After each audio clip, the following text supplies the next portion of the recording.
आपला हा उपवासाचा शिरा सर्विंग साठी तयार आहे। शिरा खायला सगळ्यांनाच आवडतो। अगदी सत्यनारायणाचा प्रसाद जो असतो ना तो तर सगळ्यांनाच आवडतो, पण उपवासाला तो खाता येत नाही। मग हीच समस्या मी तुमची आज सोडवणार आहे। नमस्कार, आऊचा खाऊ या YouTube चॅनलवर मी मेधा तुमच्या सगळ्यांचं मनापासून स्वागत करते। आज आपण बघणार आहोत उपवासाचा सत्यनारायणाच्या प्रसादासारखाच शिरा। चला तर रेसिपी बघूया। वरईचा शिरा करण्यासाठी मी इथे गॅसवर एक कढई तापत ठेवली आहे आणि एक भांड एवढी वरई घेतलेली आहे। ही वरई 2 वेळा स्वच्छ धुवायची आहे आणि फॅन खाली वाळवायची 5 ते 6 तास, म्हणजे मग ती व्यवस्थित वाळते। आणि त्यानंतर आपण ही आता भाजून घेणार आहे। आता मी ह्याच्यात तूप वगैरे काही घातलेलं नाहीये, नुसतेच भाजून घ्यायची। साधारण 10 मिनिट एवढं मी भाजणार आहे। हे पहा, ही वरई आपली छान भाजून झालेली आहे। त्याचा रंग किंचित बदललाय, फार नाही, किंचित बदललाय। आता मी गॅस बंद करणार आहे। हे पहा, हे आता मी एका ताटलीत काढते आणि पसरून ठेवणार आहे 10 मिनिटासाठी, म्हणजे ते पटकन गार होईल। असं व्यवस्थित पसरून ठेवायचं म्हणजे ते गार होईल। हे पहा, ही वरई आपली व्यवस्थित गार झालेली आहे। आता मिक्सरच्या भांड्यात घालून मी याचा रवा करून घेणार आहे। हे पहा, हा आपला वरईचा रवा तयार आहे। मिक्सरमध्ये वरई घेतल्यानंतर 2दा फक्त ऑन ऑफ केलंय, म्हणजे हा रवा आपला तयार झालाय। आता आपण पुढची प्रोसेस करणार आहोत। गॅसवर कढई ठेवली, आता तरी गॅस मोठाच आहे। त्यामध्ये मी एक अर्धा चमचा फक्त तूप घालणार आहे आणि आपल्याला ड्रायफ्रूट तळून घ्यायचे। अंदाजाने तुम्ही ड्रायफ्रूट घातलीत तरी चालणार आहे, असं काही एवढीच हवीत असं नाही। एक 10-15 काजू बारीक तुकडे करून आणि थोडेसे बेदाणे छान क्रिस्पी होईपर्यंत आपण हे तळून घेणार आहोत। काजू तसे पटकन तळले जातात, फार वेळ लागत नाही। हे पहा, तुम्ही जर नीट बघितलं तर काजू तांबूस रंगावर झालेले आहेत आणि बेदाणे पण छान फुललेले आहेत। आता मी हे एका बाउल मध्ये काढून घेणार आहे। आता पुन्हा मी ह्यामध्ये तूप घालणार आहे।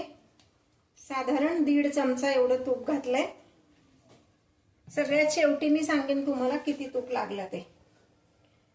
आता हा जो वरईचा रवा आपण काढून घेतलाय हा ह्या तुपामध्ये घालायचा आहे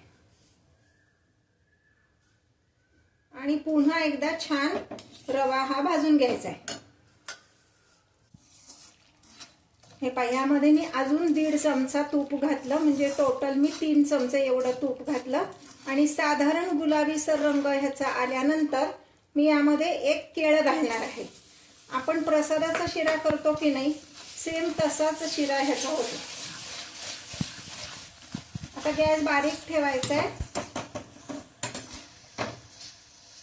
आणि केळं घातल्यानंतर छान परतून घ्यायचं। दुसरीकडे गॅसवर मी दूध आणि पाणी असं एकत्र तापत ठेवलेलं आहे। ते किती घेतलंय तर 1 भांड दूध आणि 1 भांड पाणी, म्हणजे ज्या भांड्याने आपण वरई मोजून घेतली होती त्याच भांड्याने 1 भांड एक भांड दूध आणि 1 भांड पाणी एवढं मी उकळत ठेवलंय। केळं घातल्यानंतर पण छान परतून घ्यायचंय।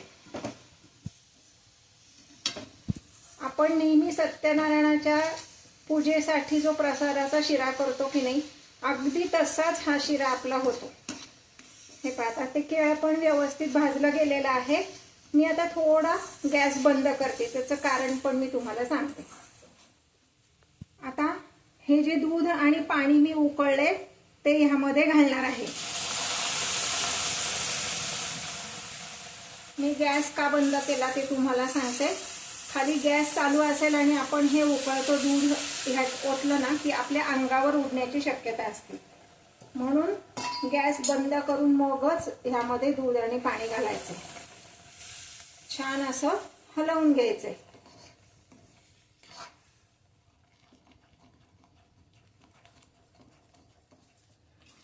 आता मी पुन्हा गॅस चालू करणार आहे आणि ह्यावर झाकण ठेवून एक वाफ काढणार आहे. आता मी झाकण काढतेय.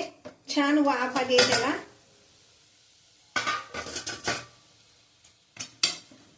आता हे व्यवस्थित असं हलवून घ्यायचंय. आता तुम्हाला हा जरा कोरडा वाटेल, पण आपण ह्यामध्ये साखर घातली की तो छान पुन्हा मऊ होईल. आता ह्याला छान वाफ आली. आपण ह्यामध्ये आता साखर घालणार आहोत. साखर किती घालायची तर जेवढे आपण वरई घेतली तेवढीच साखर, म्हणजे एक भांड वरई घेतली त्याच भांड्याने एक भांड एवढं साखर घालायची आणि छान हलवून घ्यायचे.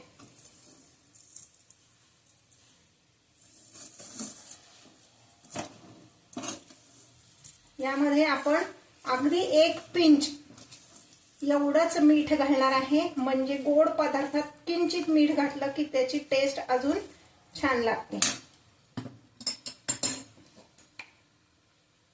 अगदी खरंच पिंच घालायचं, असं चमच्यानी वगैरे नाही घालायचं.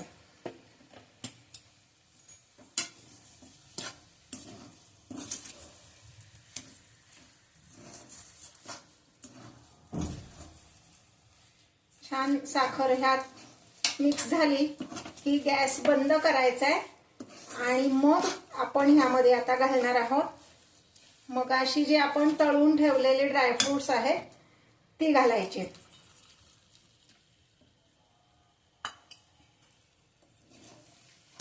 ड्रायफ्रुट्स टोटली ऑप्शनल आहे, जरा छान वाटतात शिऱ्याबरोबर मध्ये ड्रायफ्रुट्स म्हणून घालायचे. आता मी गॅस बंद करते आणि ह्यामध्ये 1 चमचा एवढा वेलची जायफळ पूड घालते. वेलची उपवासाला चालते त्यामुळे तुम्ही बिंदास घाला.